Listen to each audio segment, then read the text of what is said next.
Fluminense e Botafogo se enfrentam logo mais no Maracanã. A bola vai rolar às 4 da tarde, última rodada da Taça Guanabara. Aliás, último clássico também desta Taça Guanabara, um confronto muito importante, aliás, nada melhor do que curar uma ressaca de comemoração de título, como foi na última quinta-feira na Recopa Sul-Americana, que vencendo, ainda mais vencendo um rival. E convenhamos, tem muita gente achando que esse jogo não tem muita importância, que não tá valendo muita coisa, mas pô, peraí, o Fluminense vem num jejum sem ganhar rivais aqui do Rio de Janeiro, sem ganhar clássicos, desde a final do Carioca do ano passado. Já são 10 jogos, gente. Então, querendo ou não, é uma grande oportunidade para colocar um fim nisso de uma vez por todas. E é um jejum que incomoda muito porque a gente está falando de um time que até 2022 era conhecido justamente por bater os seus rivais aqui do Rio de Janeiro. Isso mudou ano passado, vinha sendo uma marca da gestão Mário Bittencourt. Tudo bem que o que mudou também é que o Fluminense passou a conquistar títulos importantes. Então, foi uma troca justa? Foi uma troca justa, mas convenhamos. Pô, ninguém quer ficar perdendo para rival aqui no Rio de Janeiro o tempo inteiro. Então, ganhar esse jogo de hoje é sim muito importante. Também porque é uma partida que vai definir o adversário do Fluminense na semifinal do Campeonato Estadual. Né? Dependendo da classificação na Taça Guanabara, pode ter um caminho mais, em tese, mais simples, mais fácil, ou mais difícil, mais complicado. Esses cenários possíveis aí para essas semifinais, eu vou explicar para vocês aqui, um por um, para que você possa ficar por dentro e saber de tudo o que pode acontecer nesta última rodada, bastante imprevisível de Taça Guanabara. Então, bora lá, vamos de pré-jogo.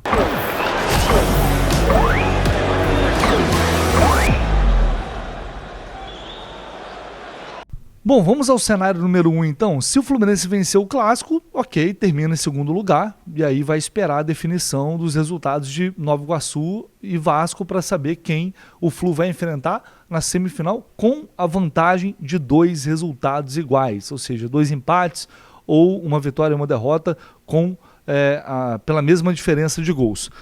Mas, se tropeçar, vai ter que torcer contra o Nova Iguaçu, que vai pegar o Volta Redonda fora de casa, e o Vasco vai enfrentar a Portuguesa em São Januário. Lembrando que o Fluminense tem 21 pontos, o Nova Iguaçu também, e o Vasco tem 19. O Botafogo tem 17 pontos neste momento, está fora da semifinal. Caso tropece diante do Botafogo e seja ultrapassado apenas por Nova Iguaçu ou Vasco, o Fluminense automaticamente será terceiro lugar. Continuará enfrentando um desses dois, Nova Iguaçu ou Vasco. A diferença é que não terá vantagem na semifinal, sendo o terceiro colocado. Essa é a grande diferença. Então temos aí mais um possível cenário para esse jogo. Se tropeçar, se perder para o Botafogo, o Fluminense e dessa forma for ultrapassado por Nova Iguaçu e Vasco, aí vai para o quarto lugar e enfrentaria o Flamengo numa semifinal sem ter também a vantagem. Então esse cenário é muito negativo e ele pode acontecer até com um empate. Se o Fluminense empatar, Vasco e Nova Iguaçu vencerem por 2 gols de diferença, por exemplo, já seria suficiente para que o Flu termine também na quarta colocação e enfrente o Flamengo. Isso também depende do saldo de gols. Neste momento o Fluminense tem 8, Nova Iguaçu tem 4 e o Vasco tem 6 de saldo. E além disso tudo, né, isso por si só já torna esse confronto, esse clássico importante. E além disso, ainda tem um retrospecto muito negativo contra o Botafogo. O Fluminense não vence o Botafogo há quase 2 anos. Ano passado, gente, simplesmente perdeu os 3 clássicos. A última vitória foi em 2022, com o gol de quem? Gol do Manuel. Belíssimo gol, por sinal, quem lembra? Dominou bem o Caio, lateral da grande área, tem a chance, jogou pro meio, olha o Manuel, vai fazer Manuel, Manuel, gol!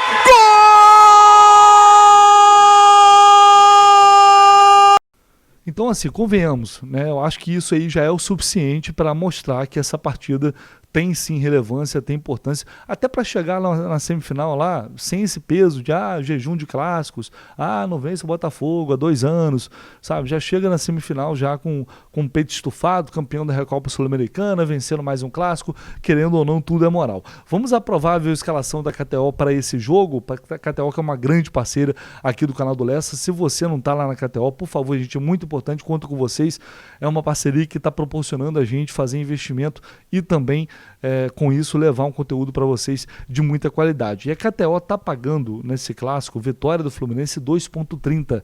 2,30 na vitória do Flu. Eu acho que está de bom tamanho, porque o Fluminense vai com um time muito modificado, a gente vai falar disso agora, mas o Botafogo também vai poupar alguns jogadores. Então, assim, no Maracanã, acho um cenário bom para vitória. Não acho que vai ser um jogo fácil, mas acredito nessa vitória. Então utilize o cupom JORNADA na KTO para você ter 20% de bônus no primeiro depósito, tá? 20% de bônus utilizando o cupom JORNADA. Corre lá, dê essa moral, bora terminar o dia aí vencendo o clássico, botando uma graninha no bolso. Claro, sempre com responsabilidade, nunca aquilo que você não pode perder. Então vamos lá, vamos a essa provável escalação que tende a ser muito diferente, né? O Diniz pode poupar alguns jogadores devido ao desgaste, né, do jogo da última quinta-feira. O Fluminense deu folga na sexta, só treinou ontem, apenas uma atividade. A gente deve ter um time muito mais reserva do que titular. E aí eu vou passar aqui um esboço, né, mais ou menos o que eu consegui apurar aqui. A gente vai ver mais tarde se vai se confirmar ou não, mas um esboço do que a gente pode ter mais tarde de escalação contra o Botafogo. No gol, Fábio. E pode ser até que o Fábio seja poupado, tá? Fábio ou Felipe Alves. Na lateral direita, Samuel Xavier. Se o Samuel sentir, no caso, se ele ontem treinou e sentiu um desgaste, porque foi apenas o primeiro jogo dele no ano, pode ser que o Guga comece jogando também. Então vamos lá, Samuel Xavier, o Guga, Antônio Carlos e Marlon, com Diogo Barbosa na lateral esquerda. O Marcelo pode jogar, Alessa? Até pode, se a comissão técnica entender que, como ele ficou fora contra o Flamengo e aí jogou apenas alguns minutos contra a LDU, pode ser um bom momento também para ele ganhar ritmo. Mas não vale, evidentemente, arriscar o Marcelo numa situação caso ele ainda esteja sentindo um incômodo no tendão. Então, a princípio, iria de Diogo Barbosa aí. No meio de campo, com André ou Lima, Alexander e Renato Augusto. No ataque, Douglas Costa, John Arias e John Kennedy. A tendência é essa, tá?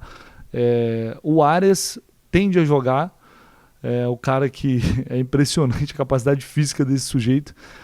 Parece que não cansa nunca, é um negócio inacreditável que ele correu nesses 2 jogos contra a LDU, mas se o Arias não jogar, quem pode pintar aí é o Marquinhos como um homem de velocidade pelos lados, né? Os demais devem ser poupados para esse jogo, mas ficarão à disposição da comissão técnica, pelo menos uma parte, né? Uma parte dos titulares deve ficar no mínimo ali no banco de reservas. Beleza? Então, diante disso, cara, não concordo muito, tá? Eu acho que, claro, né, se alguém está com um desgaste muito grande, apresentou algum problema, dores depois do jogo de quinta, não tem por que forçar, evidentemente, não estou dizendo isso.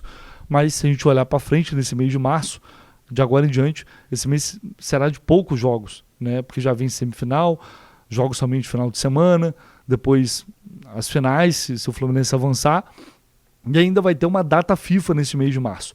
Então tem tempo suficiente para recuperar bastante o time, né? E contra o Botafogo, por tudo que a gente falou, acaba sendo um jogo muito importante. Porém, se o Diniz realmente poupar, né, como aparentemente ele vai fazer grande parte desse time titular, a gente vai ter mais uma vez a oportunidade de observar o Douglas Costa começando um jogo, Renato Augusto começando um jogo também, uma posição ali onde ele se sente mais confortável. O Alexander como titular, vai ser interessante observar essa dupla de zaga também, Marlon e Antônio Carlos. O Marlon voltou bem esse ano, infelizmente sentiu uma lesão novamente, mas tinha começado bem a temporada e aparentemente o Terans vai sobrar novamente, né?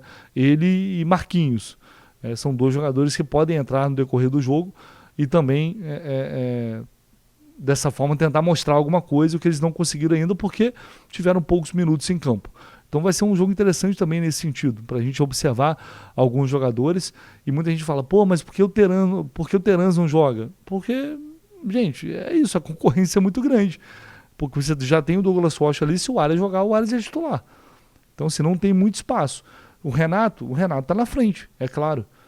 Então, é isso. Elenco qualificado, elenco grande e qualificado, é isso. Não tem espaço para todo mundo, né? E cada minuto que eles estiverem em campo, eles vão ter que mostrar alguma coisa para tentar mudar esse cenário e, consequentemente, depois disso, ter um pouco mais de minutagem. De qualquer forma, estou curioso para ver como é que vai ser qual será de fato essa escalação e como o Fluminense vai se apresentar diante do Botafogo. O ídolo John Arias falou à Flu TV sobre a importância sim de vencer esse jogo, de vencer o clássico, de quebrar esse jejum. Fala aí, Arias. Não, o jogo de amanhã é um jogo extremamente importante para nós, um jogo que é um clássico, como se fala, e a gente precisa vencer, precisa fazer um jogo sólido, um jogo que demonstre que estamos contentos com a Recopa, mas já estamos pensando no próximo título, então estamos brigando por esse Carioca, e eu acho que a melhor maneira de chegar na semifinal é vencendo no clássico contra o Botafogo. Chamo também agora meu parceiro Fabiano Bandeira, que tem um canal aqui no YouTube, Fabiano Bandeira, fala tudo sobre o Botafogo, cara que sabe tudo, acompanha o clube de perto, e ele chega trazendo notícias também do adversário de hoje. Meu amigo Vitor Lessa, o Botafogo chega para o clássico vovô, o mais antigo do Brasil, tendo pouquíssimas chances de entrar nas semifinais do Campeonato Carioca. O Botafogo precisa vencer o Fluminense e torcer para que o Vasco não vença a Portuguesa. Aí sim o Fogão terá uma vaga garantida entre os 4 primeiros. Acontece que na próxima quarta-feira o Botafogo terá um compromisso importantíssimo contra o Red Bull Bragantino no estádio Newton Santos pela pré-Libertadores. Dadas as circunstâncias, o técnico interino Fábio Matias não deverá levar a campo uma equipe titular para o jogo de hoje contra o Fluminense às 16 horas no Maracanã. O Botafogo pode ter em campo Gatito Fernandes ou Igor Gabriel no gol. Na lateral direita, o jovem uruguaio Matheus Ponte. Na zaga, Lucas Alter ou Alexander Barbosa ao lado do Bastos. O Bastos, se jogar com o Lucas Alter, vai atuar pelo lado esquerdo, muito provavelmente. Se jogar com o Alexander Barbosa, deve jogar pelo lado direito. Na lateral esquerda, o Marçal, jogador experiente, que vem ficando no banco para o jovem Hugo. No meio-campo, Gregory, que chegou recentemente, precisa ganhar minutos e ritmo de jogo com a camisa alvinegra, Tietê ou Diego Hernandes e Cauê, um jovem que subiu da base e vem ganhando minutos, também participando de gols do Botafogo, crescendo de produção com a camisa gloriosa. O Botafogo tem Luiz Henrique e Jefinho se recuperando de lesões musculares.